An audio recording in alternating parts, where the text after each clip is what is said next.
And so I started thinking about how could I get some of these ideas about movies into this story that I was telling, which is so much about the history of movies. And I was thinking about how I could maybe have one kind of storytelling, pictures, and working in with the other main kind of storytelling you usually have in novels, which is words.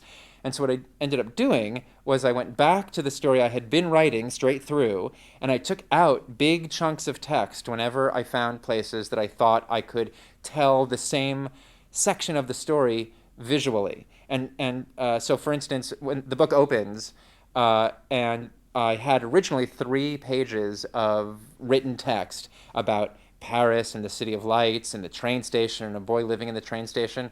But I took out all 3 pages of words that I wrote and I replaced them with a list of what I wanted to draw. So I came up with a list of 22 drawings that would basically tell that same story, but visually. And because every drawing in the book is a double page spread, those 22 drawings meant it was going to become 44 pages in the book. And then sometimes I would take out one line, like Hugo followed the old man home.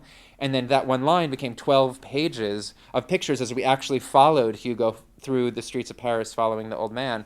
And so the book went from what I thought was going to be like 150 page, quote unquote regular novel to a nearly 600 page, gigantic book that would have these bursts of miniature silent movies throughout them. And the book's published by Scholastic, and from the very beginning, they were completely supportive of making the book longer, making it larger, making it this weird format, because I'm very interested in graphic novels. I like graphic novels, but there's so many, like, I don't think I could do that many drawings because on every page, there's sometimes dozens of drawings.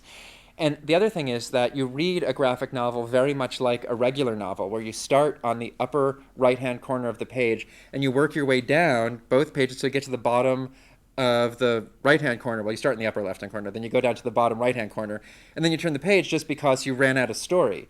But in picture books, you turn the page often because of what's happening in the plot.